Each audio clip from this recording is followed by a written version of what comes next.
2028 রয়েছে রাজ্যের বিধানসভা নির্বাচন, আর তার আগে এবার কিন্তু কংগ্রেস নিজেদের অঙ্গ সংগঠন এবং দলকে মজবুত করতে ব্যস্ত।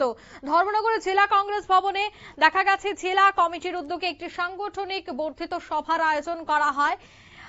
এই সভায় দেখা গেছে যে বেশ কিছু বিষয়ের উপর গুরুত্ব দেওয়া হয়। কংগ্রেসের নবনির্বাচিত সভাপতি নিরুপম দে আজ ধর্মনগরে আয়োজিত এই বিশেষ বর্ধিত সভাটিতে রাজনৈতিক আলোচনাতেই সীমাবদ্ধ ছিলেন না, বরং তার রূপ কিভাবে নিতে হবে সে বিষয়টা নিয়েও আলোচনা করেন। দায়িত্ব পেয়ে শুরুতেই অত্যন্ত দেখা গেছে যে সেখানে তিনি কর্মীদের সাথে কথা বলেন। তিনি কংগ্রেসের কেন্দ্রীয় শীর্ষ নেতৃত্ব সোনিয়া গান্ধী, রাহুল গান্ধী এবং রাজ্য প্রদেশ কংগ্রেসের সাথেও তিনি যোগাযোগ করেছেন কিভাবে দলকে এগিয়ে নিয়ে যাওয়া যায়।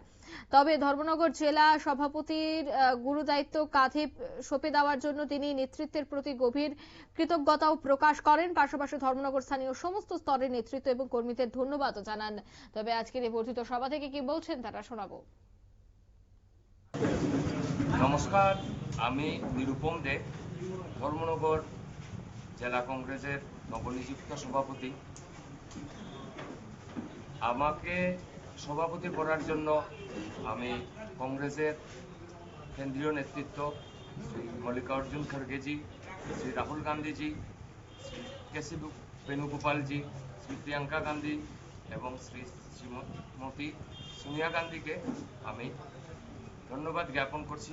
তৎসঙ্গে আমাদের ত্রিপুরা রাজ্যের সকল কংগ্রেসের নেতৃবর্গ তথা শ্রী বিরজিৎ সিনহাজি, শ্রী আশিস সাহাজি, শ্রী সুদীপ রায় বর্মনজি এবং শ্রী গোপাল চন্দ্র রায়, সকলকে আমি আমার অন্তঃস্থল থেকে নমস্কার প্রণাম জ্ঞাপন করছি।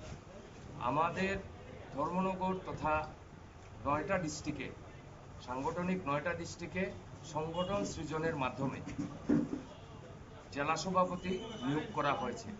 ধর্মনগরের জেলা সভাপতি হিসাবে আমিও এই দায়িত্ব পেয়েছি।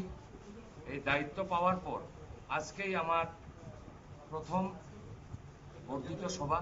এখানে সকল আমাদের ধর্মনগরের জেলার নেতৃবর্গরা উপস্থিত আছেন।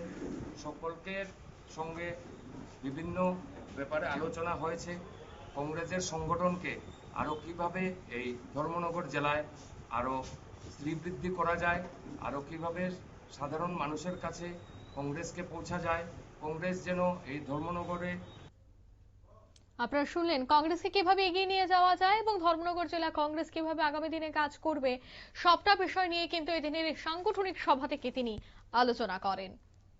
এই মুহূর্তের সংবাদ এই পর্যন্তই। আমাদের পরবর্তী নিউজ এবং আপডেট দেখার জন্য অবশ্যই চোখ রাখবেন শুধুমাত্র নিউজ ভ্যানগার্ডের পর্দায়। ধন্যবাদ।